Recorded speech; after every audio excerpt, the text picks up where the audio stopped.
Today on Always Be Connecting, we are going to talk about the psychology of sales and trust in marketing. And a great case study for that is the industry of loans, as there has been many instances through the ages of where it has been used for good and when it has been used for bad. And to talk to us about that is our friend Julio, mortgage broker. Yes. Hello, Julio. Hey, Linsey. How you going? You're good. Tell us a bit about yourself. Who are you? What do you do? I run a business called Loan Market Apex. We are a mortgage broking company, although we touch every area of finance. I come from a background of banking, mortgage broking within the corporate side, and I've had a bit of experience in the non-bank space as well, which gave me a bit of exposure to the commercial lending and development finance and all that stuff. So I've had quite a journey over the last 10 years. But yeah, I have had that sort of banking experience, which propelled me to, or gave me the basics to then dive into a lot of other areas of finance and seeing the big, beautiful world of lending. So, yeah. So you're seeing it from behind the curtain. Yes. And occasionally the public gets to sort of get a little bit of a peek, especially in retrospect. So for me, looking back when I was a teenager, early 20s, obtaining finance, looking at, and at the time, screwing it up entirely and, feeling sense of shame and confusion and having problems with money. Looking back on it, sort of like late 90s, early 2000s, I can see the advertisements and realise that I was somewhat targeted. Yep. And they knew the outcome before it was going to happen. Yeah. So there's a big sense of distrust. Of course. However, money lending is an act that everyone needs to. At some stage, yes. You will need to eventually borrow money at some stage in your life, I believe. In order to make money, you have to have money. And most of us struggle with the initial capital, which is why we actually have to borrow that money, be it credit cards, car loans, home loans eventually. But yeah, I was in the same boat as you. I got into trouble early when I started out at the bank. I didn't really know how a credit card worked. And I myself, as I learned, realized the difference between compounding interest versus simple interest, which high level, like, a personal loan will significantly always be better than a credit card, just due to the nature of how they calculate interest and nothing else. But I think this is all behind a veil almost, like you said, that I see things through now where, you can identify certain things from a client's perspective that maybe it's disinformation, maybe it's just misinformation, or maybe they just heard the wrong thing and they chose a particular product based on pretty frivolous factors. So familiarity, trust in that their friend made it work for them. So now it's going to work for me.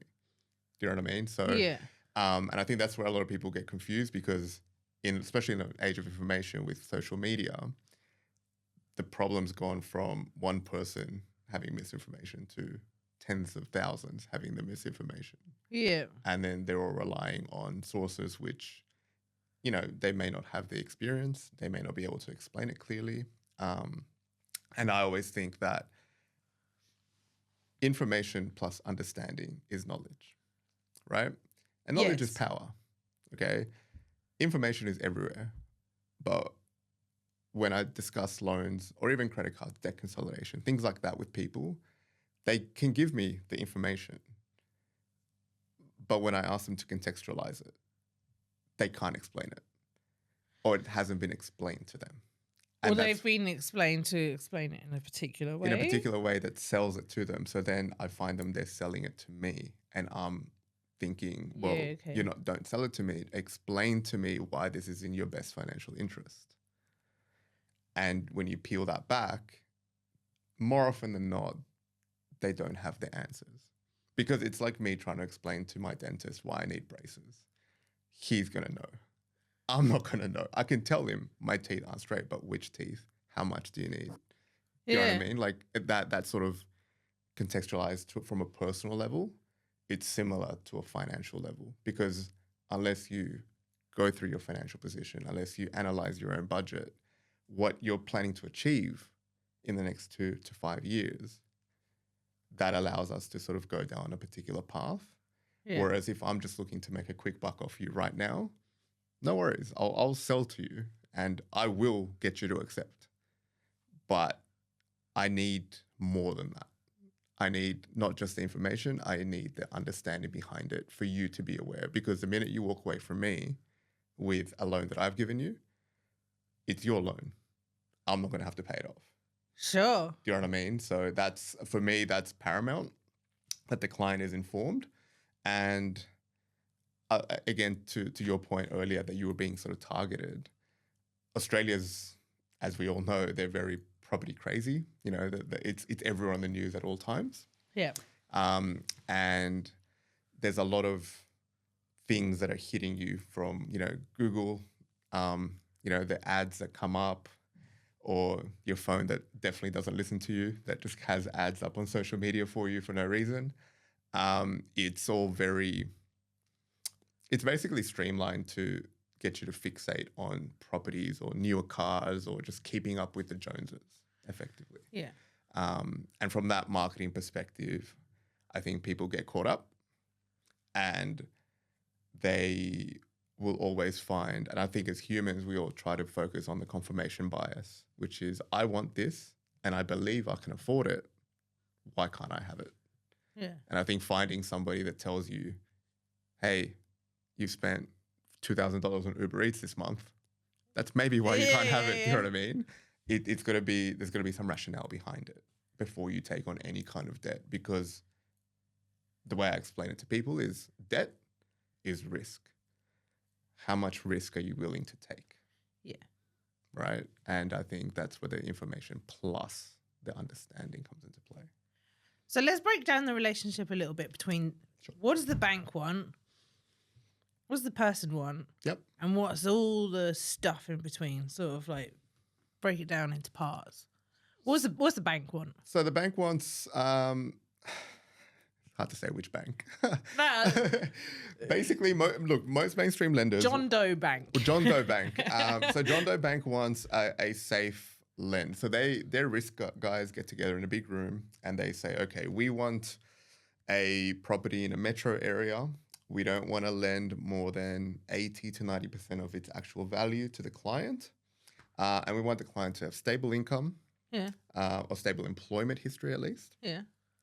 We want their expenses to be within a range that we find acceptable. We don't want any red flags such as, you know, the gambling expenditure or things like that. And, you know, a good credit history. And I think, to the information point, credit history, perhaps back in the day, before I started banking, played a bigger part perhaps in the sort of analysis or credit analysis that we do. Now it's more so, is your credit history good or is it okay? You're more than likely going to get a loan. You know, okay. But people, it's a bit of an urban legend that declines go on your credit file. And I tell that to everyone. I provide a credit report at all times to my clients before they engage with me. And I'm like, this is where you sit right now. And they're all like, well, I have a good credit rating. That means that I can borrow more money. No, it doesn't. As somebody with a 600 credit rating that earns $1 million a year can borrow much more money than somebody earning 100K with a 1,200 credit score. Yeah. Do you know what I mean? Like, so that side of it has been pushed to have a good credit rating. Have a good credit rating. Yes, by all means, do not let that get away from you. Yeah. But the banks look at it as only a portion of the whole picture. Yeah. From a client perspective, what do they want? Well, they always want to have the best house on the street. They always want to have the nicest car. And they always want to pay the cheapest rates. But, I mean, John Doe Bank may not take vacant land or may not take self-employed clients, but they may have the best rate. Explaining that to a self-employed client who wants to buy land, that's where the sort of context has to come into play. Yeah. Right? So from that perspective, clients always want the cheapest. And by all means, you should always pay the cheapest if you can. But the tagline that a lot of brokers use is, we will get you the best rate for you. You know, I mean, I could promise you to get you the best rate on the market, but what does that mean when your situation doesn't fit what the bank's market is offering, right? So that, from that perspective, and for me, myself, I just want people to understand that their finances, or that the mortgage doesn't end once you've got it. You have to live with it. You have to adjust to it. Yeah, right. And you have to make a plan for it, because it's going to be with you for 30 years. So whatever happens, the customer wants this and the bank wants this. Yep. So there's going to be grievances of having to do something you didn't really want to do at the beginning. Correct. In the middle. Correct. But the bank sort of sets the rules, because they're the ones that have what you want, which is the money to acquire the asset. And they have the liability. Do they have the liability, or do you? To an extent, but really, no. Okay. It's you who's taking on the risk. They're obviously taking the risk if you just jump up and go to a non-extradition country and say, see you later, I'm not going to pay my mortgage. But with any secured lending, be it you put your car up for security, you put a house up for security, they'll write it off, sell the asset, recoup their losses, put it back up on the market, and away we go. So instantly, you have got, because you're negotiating, and some things you're going to get and some things you're not going to get, then there's a sense of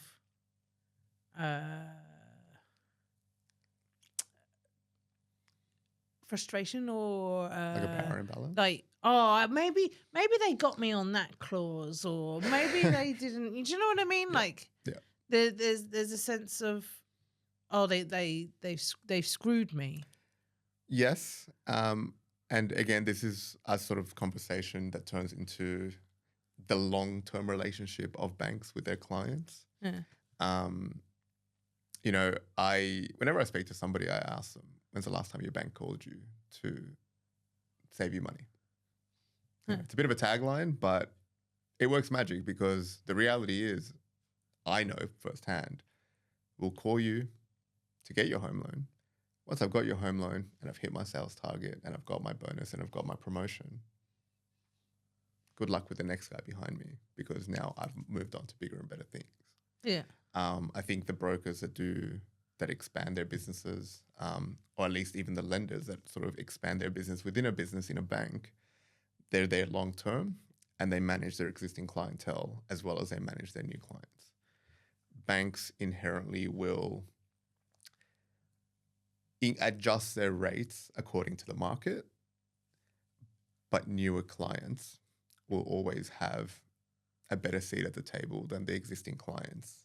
And I think that's a fallacy that's, again, being pushed onto people.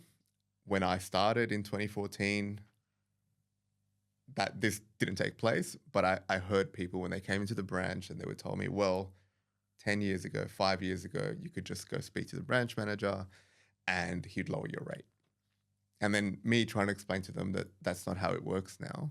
And it hasn't worked that way for the last 10 years. Okay. It's all automated, or a lot of it is automated. They feel hard done by.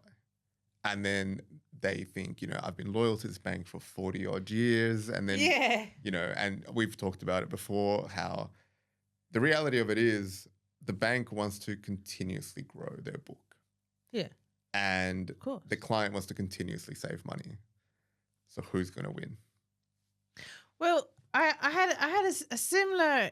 I haven't got a mortgage, but I do have a lease, a business lease. Yep.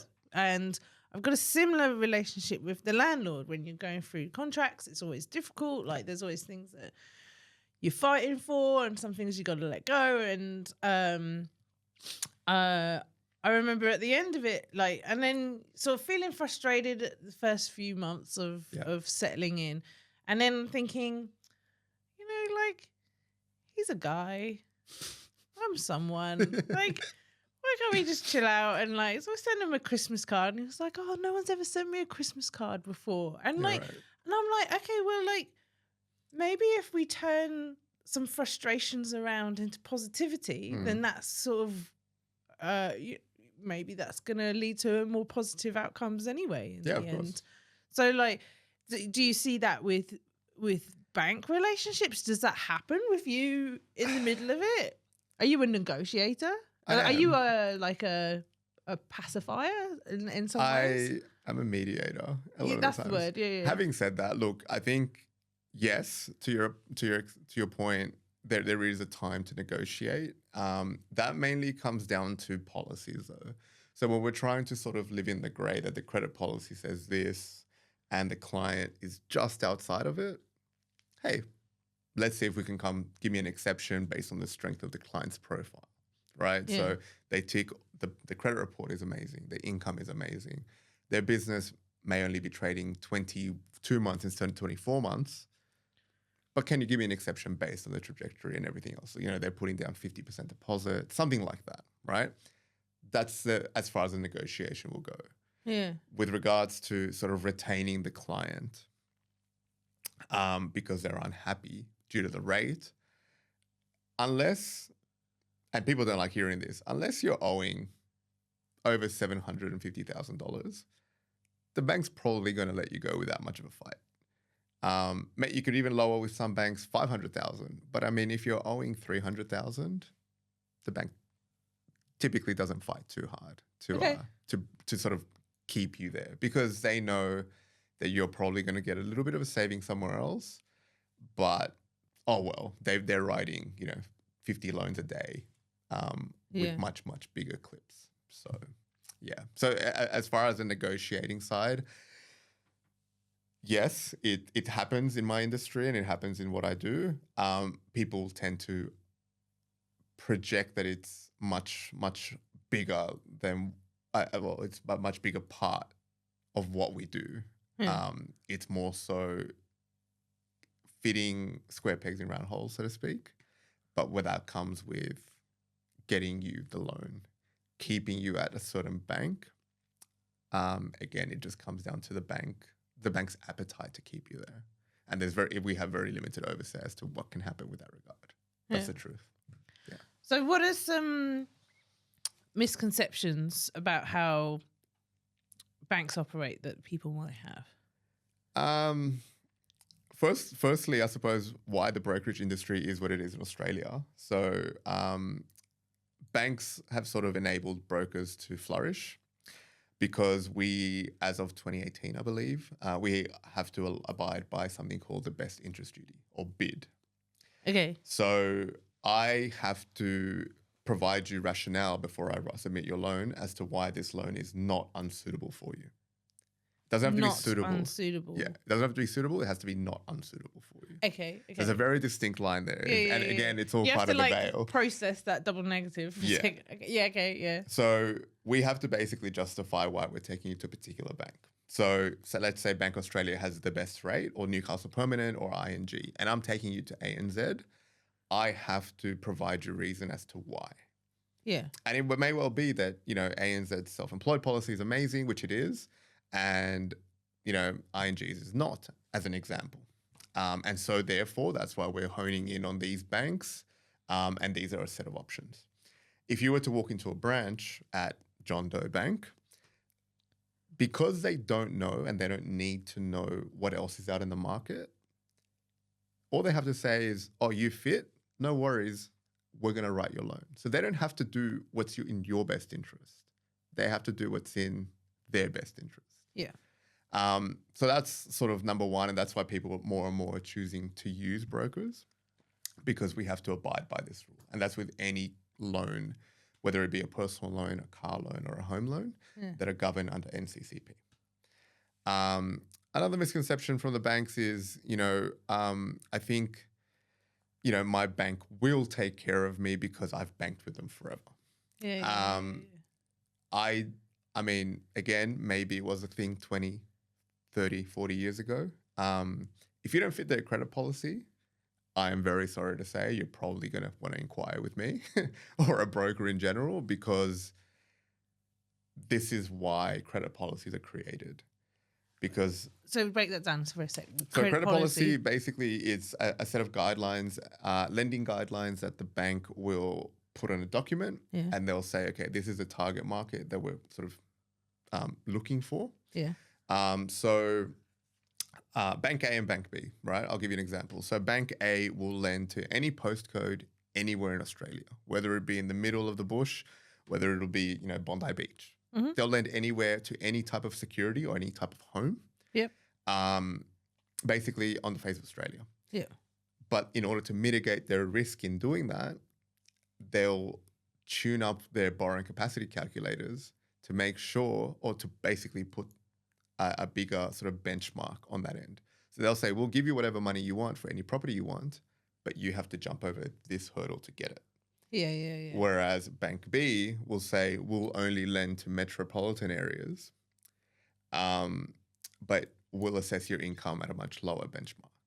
Yeah. So they're mitigating their risk at all times. So where one bank will give you X, the other bank will give you Y. The bigger the bank, the bigger the risk for appetite, because, if, one of the big four were to foreclose on a loan, drop in the ocean. Bank of, community bank in somewhere in regional areas, you foreclose or you default on your loan, they're going to feel it a lot more. Yeah. And so that's basically what a credit policy does, is it mitigates their risk, and it basically gives them rules and guidelines for the credit assessor to say, do you fit? Do you fit? Do you fit? And then they work off that framework for them to approve or decline loans. Yeah. So it's just basically the 10 commandments for every bank. Do you think that there can still be a community?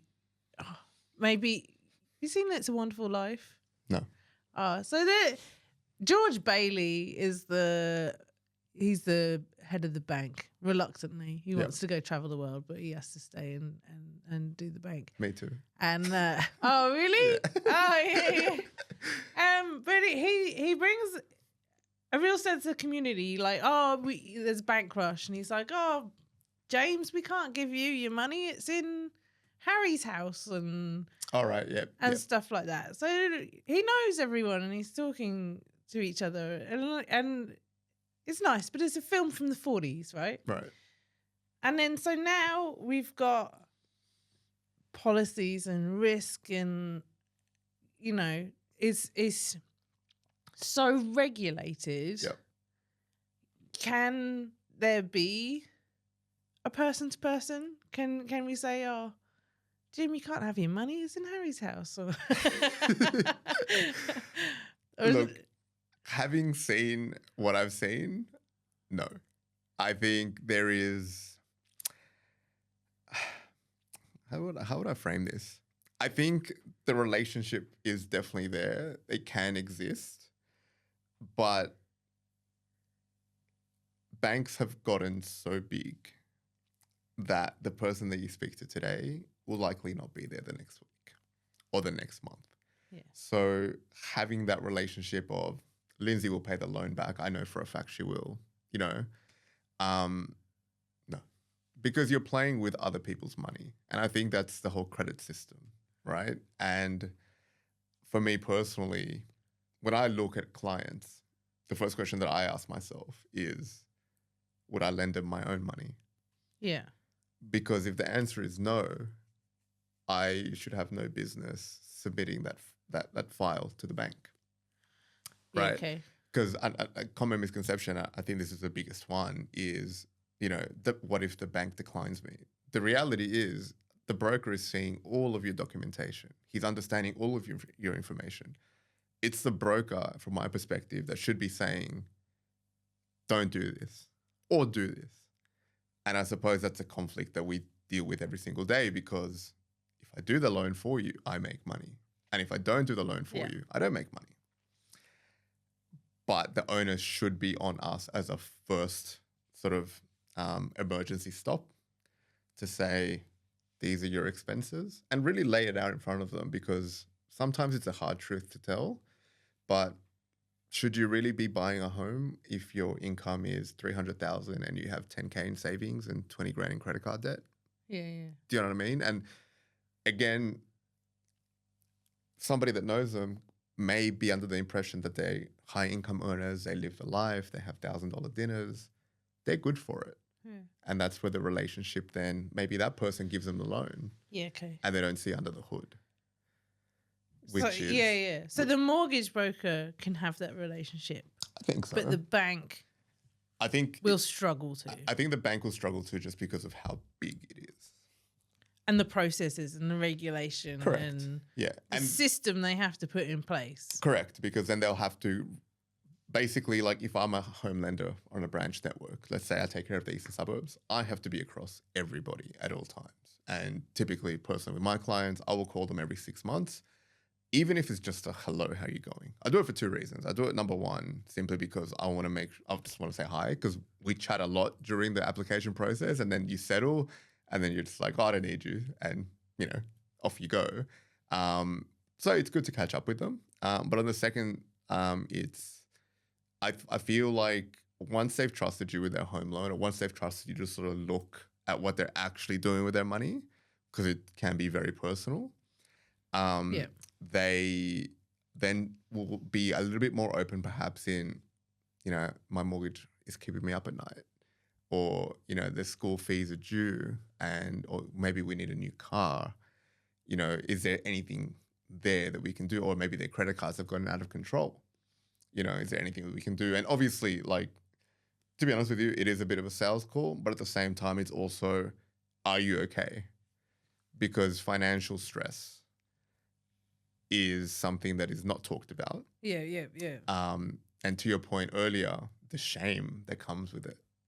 I think, like my mum. That's why you don't talk about it. Yeah, my mum, as, a single mum, providing for myself and my sister, growing up, she'd work 2-3 jobs at a time. And she, to this day, she sort of finds, it's sort of like a little bit of old school shame in that, she didn't have the high flying corporate job where she could give us everything. But, if you can sort of lend an ear to someone like her back in the day, then, hey, let's potentially try to solve this together. As opposed to you just staying up at night looking at your ceiling saying, what am I going to do tomorrow? Or for the next month. Do you know what I mean? And it causes a lot Exactly. It trickles down. Horrible things to happen. Yeah, it trickles down. So I felt it, my sister felt it, when my mum would, human as she is, would be frustrated or annoyed. Yep. It trickles down to us, and we sort of understood it, thankfully, and we sort of were able to mitigate it and explain it away. And now that we're both grown up, we laugh about it because we know that my mum, her story is crazy, but she took all these risks, financial and otherwise, to give us a better life. And that's what I think any parent, and I take extra care with parents because, everyone says to me, oh, what's my maximum borrowing limit? I'll tell you don't have to worry about that, but that's your maximum. Yeah, that's your maximum. But you're not just messing with your own life. Your kids are going to feel this if you can't pay your mortgage. It's like saying, what's my maximum gambling? Yeah, exactly right. You're not going to spend all of it. You shouldn't. How much cash do I have in the bank? Oh, I have 5,000. Let's go to the casino and put it on red. Yeah. You know what I mean? What's my max? It's no, you have to look at it from a long-term perspective, or at least a 2 to 5 year perspective, right? I mean, predicting 10 years from now is a bit unrealistic. So, yeah. So if the banks are wrapped up in process, yes, and you're a mediator, yes, and you're seeing a lot of lack of education, yes, and instances where people have been shamed and put under financial stress. Mm-hmm. Is it the bank's role to be able to provide ways out of that? Education? I think education is the number one step as to who provides that. I don't have an answer. I don't know. I think. Isn't it funny? Yeah. I mean, it seems like, I don't know if it's changed, but certainly as a 42-year-old, I never had good financial education. Yeah. Still probably haven't. But Like, whose job is it? Yeah. Look, I think a lot of it, I mean, a lot of the stuff that I learned, I went through some pretty rigorous training at, ironically enough, when I left the bank, I actually went through harder training there than when I started at the bank, which I found kind of funny. But banking and broking they're almost like netball and basketball. You're still putting the ball through the hoop, but they're completely different sports. Yeah, okay. I've met a lot of bankers who struggle broking because broking is, an a la carte menu, and banking is a food truck where you're serving one or two things. Yeah, okay. As to who can provide that information, I think there's an onus on the banks to not give you, a terms and conditions pamphlet with a bunch of jargon in it that doesn't mean anything to you. It's not a great user experience. It's not. And you have to really understand that this thing is with you for years. People will see it as, like these investors that have made a bit of money over the last 10 years, right? Yeah. Is it your expertise or is it just low interest rates? What about your particular process made this happen? And if you can educate me on it, for sure. But I've personally met a lot of people that have made a lot of money just because the interest rates got lower. Yeah. And from the bank's perspective, that's great because they're going to continue making money. So investing for an education from their perspective, I think would be extremely beneficial for everybody. But I think the reason brokers exist is because they need to educate. That beyond anything else, before getting your loan approved, they need to educate you. Well, it's like the trifecta of trust, isn't it? It's like, it's the same with governments. You can't have the government and the people without the media. Yeah. And so maybe it's the same. You can't have the bank and the people without that third. Yeah. Keeping everyone accountable. There. Yeah. That's actually a really good way to look at it. Keeping everyone honest. Yeah. And like an independent third party. Yeah. Actually, that's a really good way I've never seen it that way. But yeah, that's actually a really good way to look at it. Like independent journalism sort of keeps the government in check and relates that to everyone. That's actually a really good way. I'm going to use that. That's actually really good. Maybe it's like you're never going to have a relationship with the bank. Or can you? Can you send a Christmas card to the bank? I think you don't know who's going to get it. But somebody will get it. Look, I think the way banks are set up right now with the digitization happening and branches closing, you're more than likely to speak to somebody in a call center. Myself included, I will go out and see clients if they're in Sydney Metro, if they so wish. Yeah. But it's the same as sort of, Uber Eats. Do you just order on your phone and have a digital experience, or do you go into the actual physical location and eat there? There's two very different propositions. So like the bank digitizing everything now, or most banks digitizing their entire processes. Are you going to have a relationship with the person that you speak to for an hour or two to get your loan approved? And are they going to want to keep speaking to you long term because they're trying, they have their own goals. Perhaps they want to become the manager. Perhaps they want to become the state manager or the general manager. Or perhaps they want to move from home lending to commercial lending within that same bank. Yeah. And you don't have any commercial lending requirements. So managing that relationship, then they have to pass you on to somebody else who doesn't know you from a bar of soap. That's the sort of, that's to me is where the bank, if they had sort of a relationship type team, it'd be valuable. But then you run into the same brick wall of the client can have the best relationship with these guys, but if they don't fit the credit policy, you're out again. Do you know what I mean? They've got a very specific type. Exactly. That's all it is. It's just like, hey, here's your dating profile. Is a bank going to swipe right? And, everyone's unique. There's no such thing as a no in finance, ever. Yeah. Well, you might not fit the dating profile now. Correct. But there's opportunities. There's ways to do it. right? Like, okay, you're, you have land right now and I won't lend to you. Put a house on it. I'll give you the best rate on the market. Yeah.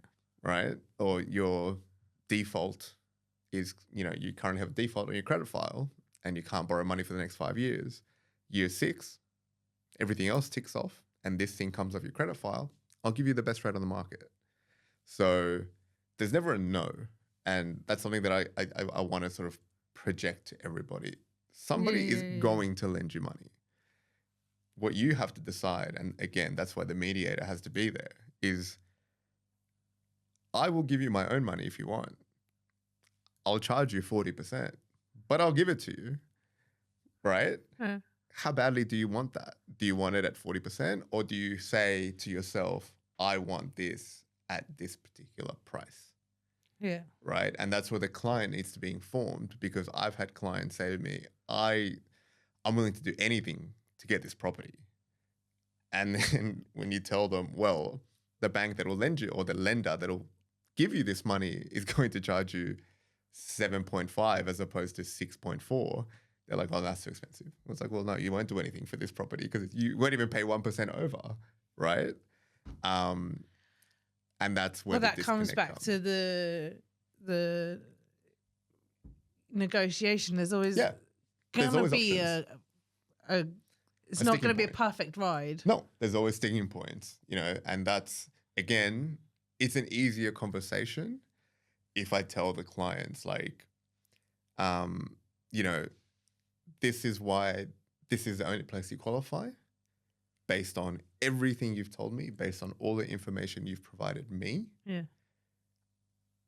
I believe that this is your best option and it's in your best interest and it's not unsuitable for you. So if someone doesn't fit the dating profile, what can they do?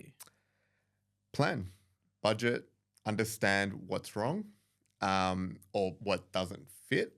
Yeah. And, finance is a very short-term memory game. And there's people out there to help. Hey. Of course. Yeah. I think the first... Like going to the gym or, Exactly. Yeah. So, like, I think, like, with Luke, from Odyssey Health and Fitness, shout out to him. Yeah. So I actually went to Luke, and it's a perfect analogy because he gave me, honestly, just 3 tips on how to train my body. And I was thinking about it at the gym, and it gave me a sense of training with a purpose. When you budget, you can make the direct correlation between that and budgeting, budgeting with a purpose, cutting certain things down, because the one thing that I found, and everyone says, people don't change. That's fine. I think people's spending habits are harder to change than your entire personality. Your spending habits says a lot about you. Agreed. And that's, again, if you put people's budgets or people's expenses over the last 6 months onto a table and average it out and show it to them, most people will not believe it, or they'll refuse to accept that that's what they've done. Or they don't want to show you at all. Or they don't want to share it at all. So, but doing that and saying, okay, you spent this amount on cafes and avocado, whatever, right? And if you say to them, hey, you know what? This may be the thing stopping you, but mitigate it. Maybe cut the whole thing down by 10%. Don't go, don't ever go out again and, never have a meal out ever again. Yeah. But adjusting that to fit what you want to do long term, that's the most powerful thing. And I think if people had that education behind them of understanding, hey, I should set a budget. That's the conversation I have most frequently with people. Set a budget. Nothing else. There's no magic pill, you know what I mean? Unless you can find a way to avoid tax completely. Yeah. And if you do, call me. But, it's all about take accountability for your finances. It's harder to do when your money is a number on the screen and it's not coming physically out of your hand. Yeah. But the onus should be on you as much as it is on the broker and the bank. Yeah. Interesting, because that kind of went into a conversation about relationships with institutions, really. Yes. Whether that's as a bank or as a metaphor for something else. I think that's interesting. Yeah. Having that third party. Yeah, I think it's necessary. I used to see brokers not in a very good light myself back when I was at the bank because they were sort of the competition. But when I jumped into the game, I realized the power behind choice. I can, as a banker, only educate you on my product. Yeah. And there's a whole marketplace. Yeah. You know, I mean, that's why perhaps Amazon got so big. Do you know what I mean? Choice. They give you choice. eBay gives you choice. Yeah. People and now. ease. Everyone's lazy. Yeah. And people now want, you know, instead of going to call up that one restaurant, they jump on Menulog, they jump on Uber Eats, and they have the choice at their fingertips instead of perhaps staying loyal to that one, you know, restaurant that isn't on Uber Eats. Well, yeah. You're loyal until something cheaper comes up. Exactly, until there's a better choice out there. Yeah. But yeah, I think overall the education piece for me is it's something that I want to push on people. And it's not for everyone. You know, there'll always be people that say, I want that house. And, you know, if you say no to me, then I'm going to go somewhere else and somebody's going to do my loan. Okay, that's completely fine. But, you know, I'm sleeping well at night. I think you should sleep well at night. Yeah. And if you're, you know, I tell people, if you're going to want to do this, by all means, you know, and I'm very upfront, I will make money off you. No worries. But you need to know what happens if it all goes wrong. Yeah. And if you're still going to go ahead, I want to make money. Let's do it, right? Yeah. But you need to play devil's advocate. And again, to the earlier point, because they've got so much confirmation bias, they're being targeted by media, by social media, they're being told this is what they should perhaps be doing. You know, you should be buying property. Now is the right time. You know, do you deserve a new car? It's end of financial year. You know, the repayments are only $500 a month. You know, and you get a brand new Lexus or whatever else. You know, and you want better for yourself. You want better for your kids. You want better for your family. Yeah. But it's important to have that in the back of your mind. Better is good, yes. What is your risk tolerance? What does your budget look like? If you don't have one, make one, you know, and really just look introspectively before you seek out help. I think that's the sort of understanding that I want sort of to become a bit more prevalent in the market. I'm just talking to a person. Hey. Yeah, I muck around way too much with my clients. But yeah, I think the personal relationship is paramount. And you know, knowing that I don't judge them in anything they do, because I've been there myself. You know, I've gotten in trouble with a credit card before. You know, I've had a car loan that I couldn't afford that I took. You know, when I was young, you know, I'm 33, but what did you get? My first car was a WRX. Okay. Yeah, but it was like the new. It wasn't that. I know what you're thinking. It wasn't that old shape. It was a new shape, and I got a really, really good interest rate. It was like 3%. And the lady looked at me and she said, "You can afford these repayments." I was like, "Yeah, of course I can. I live at home. I don't pay for anything." I was paying my mom a bit of rent, and I was giving up 40% of my take-home pay fortnightly to this loan. And 18 months in, I was just like, I can't do this anymore, and I had to sell it. Yeah. So, but I felt it because I had this flashy car, but one thing I didn't get told at the dealership, the insurance is going to be massive. Petrol is going to be massive. All the other stuff. Right. All the other stuff. Exactly. I'm under 30, your insurance is huge for a sports car. And how would you know? And how would I know? Exactly. Nobody told me. And, looking at my budget back then, I wasn't really saving money. I was giving up sometimes going out with my friends because I have a car loan to pay. Yeah. Like I have this flashy car and I'm just sitting at home, like twiddling my fingers, So there's no real judgment. I think sort of obviously that relationship allows the trust, but I'm very, I'm very open with the stuff that I've gone through. I don't see any shame in it. I think the more you can provide. That's right. Yeah. Take out the shame. Yeah, take out the shame. Be a person. Yeah. And get the goal you want. Play the system. Yeah, play the system, and just save money and do better for yourself, because money is extremely important. Yeah. People that say, oh, more money it's not going to fix your problems. Ariana disagrees. Ariana Grande said that that's not true. Yeah, I mean, I don't know. Like, if I won the Powerball last night, yeah. I mean, I don't. Same. Yeah, right.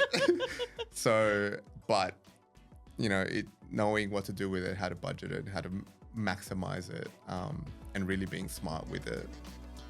It may not fix everything, but it gives you options.